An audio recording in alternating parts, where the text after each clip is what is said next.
Hey everyone, Eugene here, back again, this time with another video. Been a while since I've done a top seasonal favorites. Probably a few years, I'm guessing 3 years. But for my channel anyway, I know last year Kristo asked me to come on his channel and we did a favorite fall seasonal video. You can find that video over on his channel. I'll link it in the description box below, but I've decided to do one now for the winter season, and we are halfway through the season, and these are things that I've already started to wear multiple times, so I'm just going to share them here with you guys and give you my thoughts. But here's one that I picked up just recently and worn twice already, and this is from Serge Lutens. I think this is actually discontinued with the new change in packaging. This is the 50 ml, the old style package. They have been repackaged in the new 100 ml bottles, and I haven't seen this one available anywhere yet in the new packaging. This is Fille en Aiguille, and that's the reason why I think it is going to be discontinued, along with a few others. I'm not sure which ones they are, but Fille en Aiguille is all about it's pretty much pine wood, pine cones. It's very foresty, somewhat green.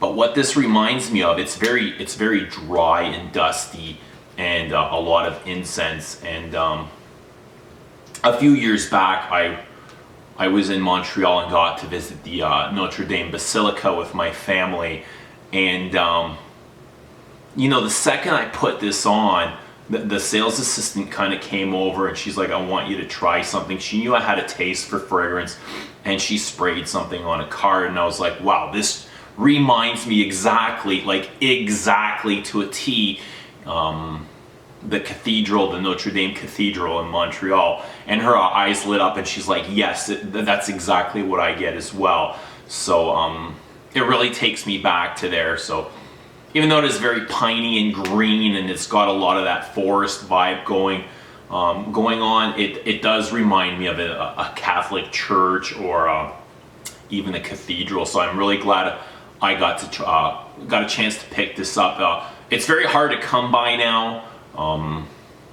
especially that they are being discontinued. So, and I have been looking to getting this for, it's probably been a solid year where I've consistently and steadily been searching for Fille en Aiguille, and I'm really glad that I got it.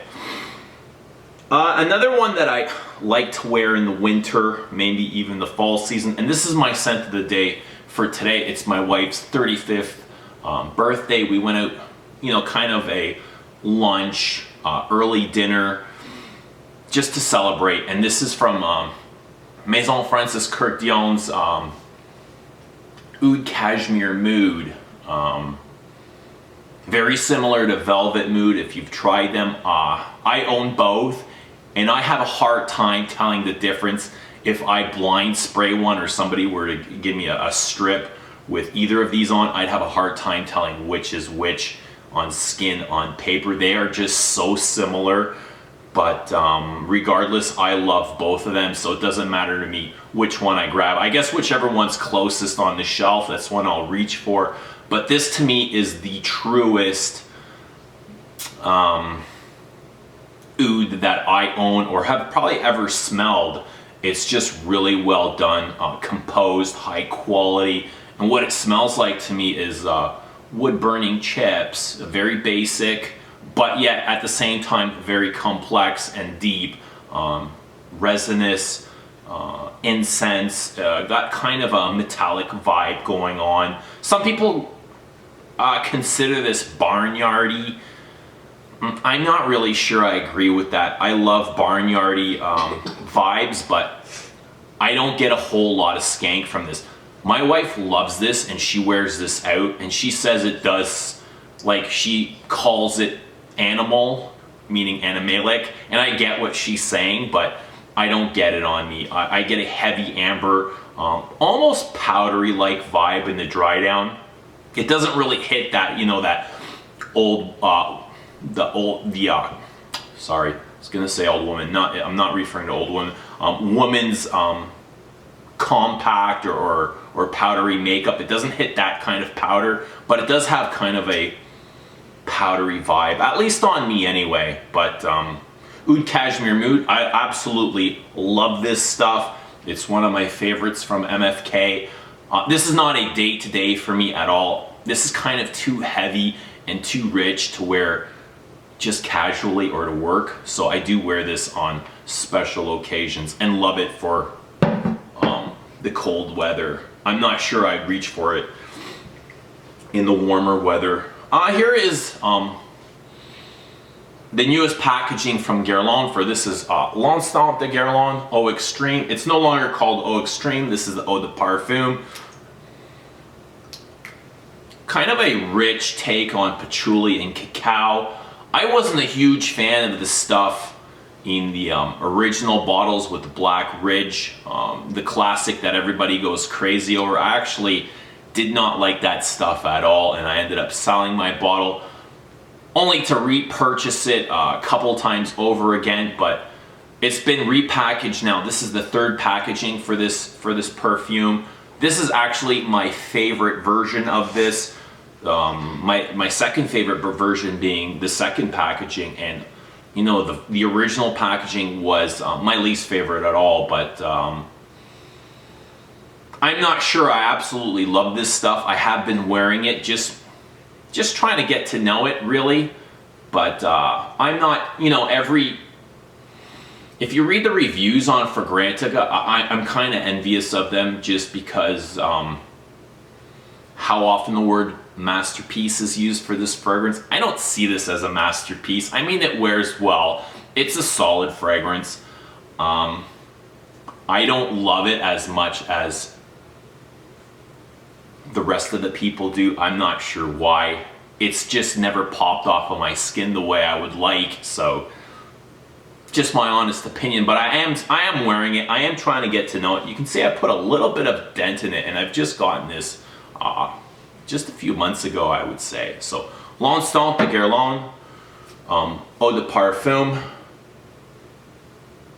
It's now called L'Instant de Guerlain pour Homme Eau de Parfum. Used to be Eau Extreme. Okay, another one from Guerlain. This is the newly released. This is Shalimar Souffl Intense Eau de Parfum. Kind of a sweet fragrance, marketed towards women. I have no problem wearing this. A very floral, kind of contrasting fresh and ambery perfume. Benzoin in the base, a little bit of incense. Wears very well in the cold weather. It's got that kind of that gourmandy, fresh take. So, Shalimar, yeah, I have been enjoying this, you know.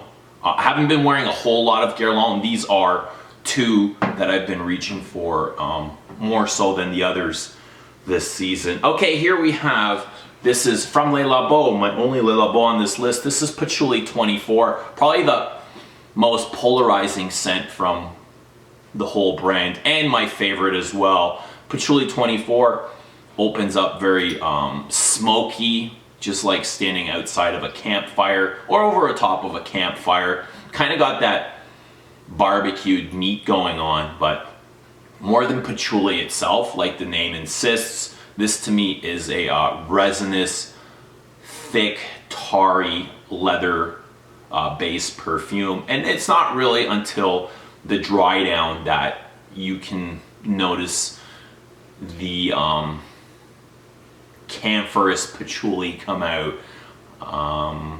Heard some people say they can't stand it because of the sweetness of vanilla. To be honest, vanilla's never even, you know, come into my head while wearing this. I can't even say I've ever detected vanilla. So, and I've worn this, you know, several times over and over again. But Patchouli 24, beautiful cold weather scent fragrance. Here next we have another MFK. This is Grand Soir. Did not like this the first time I tried it. I actually detested it a lot, and it was from the overbearing sweetness. That's all I could really pick up was sweet notes, and I vowed never to wear it again. But you know, when something like that challenges me, I like to figure out what bothered me so much, and I ended up wearing it the next day, exactly right away. I wanted to figure out what was going on, and it wasn't long before I fell in love with Grand Soir, which is usually the case. If I hate something so much, I'll try and go back to it and figure out what's going on. But kind of a complex fragrance in subtle ways. Not a huge projector. Stays on me, it stays close to the skin, but lasts a very long time. Pick up some sweet notes, a little bit smoky, get a little bit of rose and myrrh in the opening, incense, benzoin, amber in the base. But to me, it reminds me of just, you know, warm vanilla style home baked cookies. That's what it smells like on me. And I never get any compliments from this, but again, my wife's worn it out and she's gotten compliments from complete strangers, possibly from men, but men will say anything to get close to a woman. But yeah. Next we have here, and you're gonna probably see a little bit of a trend going on. This is from Hermes, their Hermescence collection, their private collection or exclusive collection. And this is another simple but highly, what seems or appears to be simple, but once you get to know it, is highly complex. This is Poivre de Samarcande. Seems kind of basic. Pepper and smoked woods. Got kind of the spices going on where it reminds me of a lot of the other things that Jean-Claude Elena perfumes relate to, and it's that sweaty, spicy man thing. But you know, that kind of that vibe, that dirty, sweaty thing. I love, you know, I love that kind of thing in perfume. I enjoy it. Very sophisticated. I don't really wear this and think of sweaty men. That would just be gross. But I mean, I pick up the spices for sure. And it's just really spicy, and it's more peppery than it is spicy, man. But it's very smoky and dry and very transparent. Like they say, Jean-Claude Elena perfumes are very transparent in their light, and they don't last. You know what? Get some samples and get to know them, because these things last forever on me. The ones that people say don't last at all, they last forever. I wear this during a work day. I work long hours, and this lasts me, you know, from start to finish. By the time I'm going home, I can still pick up a lot of his creations, including Poivre de Samarcande, which ISO-E or not, a compound a lot of people complain about, don't like, have no regard for, doesn't bother me anymore, which, you know, I used to kind of take on that same mentality. ISO, it's no good, it's a synthetic. You know what, there's nothing wrong with ISO. It works on my skin, I like it. It gives the fragrance a lot of throw, gives it a little bit of transparency and lightness. I don't need everybody to smell me. I just want to smell myself, really. If the guy standing next to me can smell me or not makes no difference for me at all. I want to be able to enjoy my perfumes, and that's all that matters. So a lot of Jean-Claude Elena's work does include ISO. I love it. Honestly, I love the way his perfumes work on my skin. I've become just, I think, his biggest fan. I adore a lot of his work. Even the sweeter things, you'll notice going towards closer to the end of these choices. Okay, next we have, of course, a winter season wouldn't be complete without the Dior Previe. This is Leather Oud. I think I've shown this on my channel a few times now. Very smoky, spicy, subtle leather. Oud isn't very strong, but it is quite woody. Got a lot of patchouli in the base. Now the thing with leather oud is this was supposed to be the horse stable or horse poo or manure. And I remember all that, you know, I had a sample of the vintage, and my bottle is released 1 year after the original release, and I no longer get that stable, that barnyardy effect that I once remembered. And I'm not sure if it was reformulated that soon after release or my nose just got used to it, but I don't get that at all. This to me is more pissy. It's got that civet thing going on. I get a lot of piss in the base. It's not full on piss, but it's just kind of got that pissy vibe along with the leather. But again, one of my favorites. This is going to be a staple in my collection forever. I said earlier I don't really get attached to fragrances, but if I were to find out this one is getting discontinued, I would definitely search for a backup bottle. I can't say that about too many fragrances, but this is definitely one of them. Leather oud, probably my favorite from the whole Previe collection. Up next, this is going to be the only Frederic Malle. I think I've shown this in the fall seasonal video I did on Kristo's channel. This is Monsieur. Again, another patchouli based fragrance. Opens up kind of synthetic, not the kind of thing that I like in fragrances. Very dry and woody. You'd almost expect oud to pop up and appear from this, but I don't get any oud at all. It's quite boozy. It's got a rum accord, some citrus, but really it's about patchouli, vanilla, dry leather, and woods. And what I love about this, it's got kind of a classic theme going on. It's got three different it's gone through three different processes of extraction to get out like the pristine part of the patchouli. So it is very patchouli heavy. Love it. Just a gorgeous winter perfume. I don't know what else I can say about this. I just enjoy the hell out of wearing this. One of my favorites, really. Even though I heavily disliked this when it first came out and I got to smell it.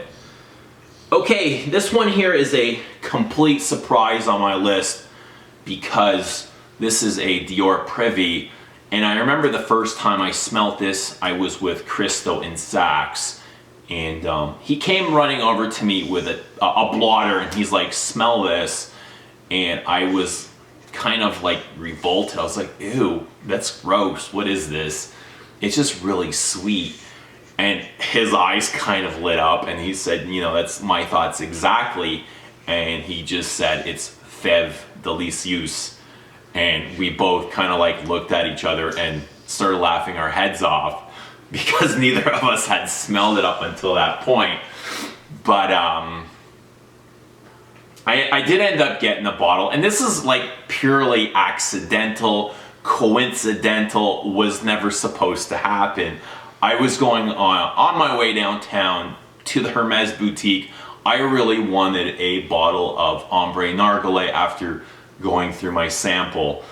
And I got downtown like right as the store was closing, like right at the minute. So I kind of lucked out and I said, you know what, I'm gonna go to Saks and I'm gonna get a bottle of Le Labo's Rose 31. So I get to Saks and I go to the Le Labo counter. I'm talking to the SA for about 10 or 15 minutes, just talking about their perfumes. And I said, you know what, I'll take a bottle of Rose 31. So the guy goes out and he starts preparing, you know, this bottle for me, and he's looking for the formula, and they're gone, they're sold out. There's no Rose 31 anywhere. He just says they're out of stock. He had no idea, and he's like, is there something else I can make for you? I said, you know what, Rose 31 was probably one of the only ones left that I was interested. The others I don't really know well enough to be able to make a decision right on the spot. And I said, the only other thing that kind of interests me in in Saks at the moment was Feb. Even though I didn't like it, I said, you know, it's such a favorable perfume. Everybody talks so highly. I'm going to take a shot. So I ended up taking home Feb, and I've worn it about a half dozen times. And I can't say that I like it any more now than that first time I've tried it with Kristo. Like, I will try and keep trying to wear this. And I've worn it to work, and I've had some people just kind of go like, that's really sweet. Like, what are you wearing, man? I can't help but laugh, but it's not only that, I just kind of find it like really unsophisticated. All I can pick up is sweetness and woods. I don't like it on my skin. I've never smelt it on anyone else. Now, saying that, like, I've sprayed it up in the air in the gym locker room, and kind of like I sprayed it and I kind of did a walkthrough, and I was like, you know, it's not as bad up in the air, but it actually smells really well made. It smells compact. It smells like something that I would like, but on my skin, I just can't really tolerate it. It's just way too sweet for me. Like, Shalimar Souffl is very sweet as well, almost in the same way that Feb is, but I find the Shalimar way more sophisticated, so I can tolerate it and I can wear it. And I get how this is, actually I don't get how this is so much loved in the fragrance community. But it just doesn't work for me. But so it's still on my list, and it's only because I really wanted to figure it out, and I can't. It's just way too syrupy sweet for me. Sorry, I mean, it is what it is. Anyway, I did eventually end up picking up Jean-Claude Elna's, and I'm going to say this, masterpiece Ombre Narguilé. This stuff, this is, I can't even call this a gourmand. Like, this is way too sophisticated. It is sweet, but it is way too sophisticated to be called a gourmand. This is tobacco. This is smoke. This is sweet, but there is a whole lot of stuff going on here. There's dry, fruity notes. I just absolutely love this stuff. The way it wears on me, I think I pick up some lavender. It's just mind-blowingly good. Like, when I first wore it, I was like, wow, I don't know what took me so long to discover this, but I absolutely love it. Like, to me, there's no comparison. Feb Delicieux and Ombre Narguilé. This is a complete piece of genius work. I've even tried some of the, oh man, dare I say knockoffs from Parfums de Marly. I think it's Wajan or Ojan or whatever you want to call it. I understand Ojan is much louder and it projects more, and it's just not my thing. I prefer the subtleness that Ombre Narguilé gives me. I love this masterpiece. I adore it. And I'm going to wear this, you know, for years and years and years to come. Another Jean-Claude Elna genius work. Okay, another one, I think I showed this as well in Kristo's fall favorites. This is from Diptyque, and this is the only Diptyque that I've worn all winter long. I can't say it's my favorite Diptyque, but it's my favorite for winter.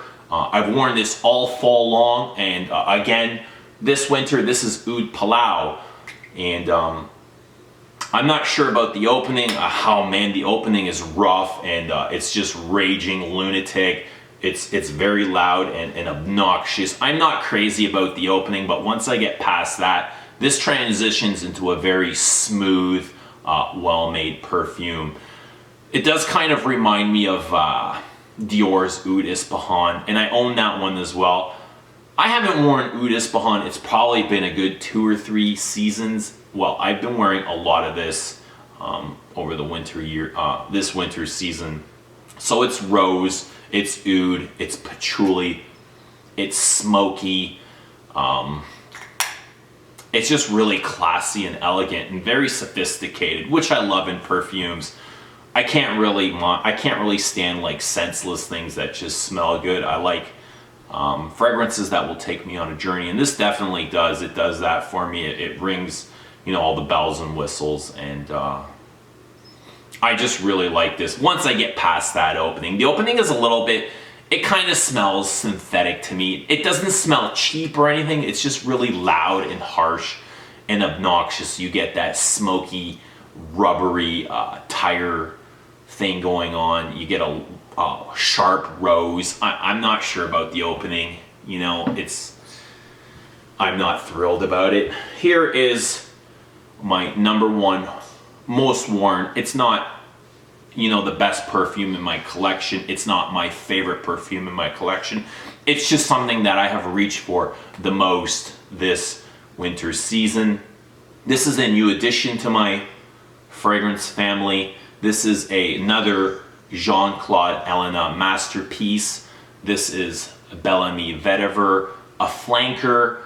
Who knew you could call a flanker a masterpiece? This definitely is from the Chypre family.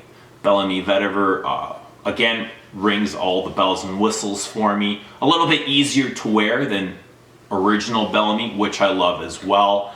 I really like the Chypre qualities in here. It's got that sparkle that you're supposed to get from a Chypre. This is a true-to-life Chypre. This isn't a Chypre hybrid Oriental, the way Chypres are being released today with an ambery base. This has got moss, synthetic or not, I don't know. I'm guessing it is. Moss has been restricted. It doesn't come off cheap to me at all. It comes off a very high quality, not very green, that what you'd expect from a Chypre, but it does definitely have that contrasting citrus, vetiver, labdanum, patchouli with the moss. So it's got that sparkle that you'd get from a Chypre, and it's got that lightness. You know, I get a lot of light. And the best way I can describe that contrasting Chypre is almost like if you're heating up butter on the stove, on the pan, and right before, you know, when you drop an egg on there as if you were to fry it, you know, that sizzle right as the egg meets the hot butter? That's kind of what Chypres remind me of, is that sizzle. It doesn't smell like eggs or butter, but you know, you get that sizzle. This stuff sizzles off my skin just like that. Just absolutely gorgeous. It's smoky, it's nutty, it's got that old leather, that smoke, that tanned leather vibe going on. Just a gorgeous, absolutely stunning, beautiful, masculine. It's very masculine on my skin. It wears very masculine. I think it's very, I mean, I think almost anyone can wear this. You can wear this. It's very versatile. You can wear this chopping wood in North Dakota or working in the New York Stock Exchange in, you know, a three-piece suit. You can wear this. Just very versatile. I wouldn't really reach for this going out to an upscale event. I don't know why, but just very versatile day-to-day kind of thing. I can definitely see a lumberjack wearing this, as it is very woody. It's very complex, highly complex, and that's probably why I love it so much. It's just got so many stages and nuances to it. Very sophisticated. I love this. Absolutely adore Bel Ami Vetiver and almost everything that Jean-Claude Ellena has worked on. So I'm not really sure how many fragrances I have here. I didn't pick a number, 10 or 15 or 20. Just kind of picked things that I've reached for and wanted to share with you. Anyway, these are my choices. I hope you enjoyed. I'd love to know what you guys have worn or plan on reaching for this winter. I want to thank you all for watching, and we will see you again very soon. Bye for now.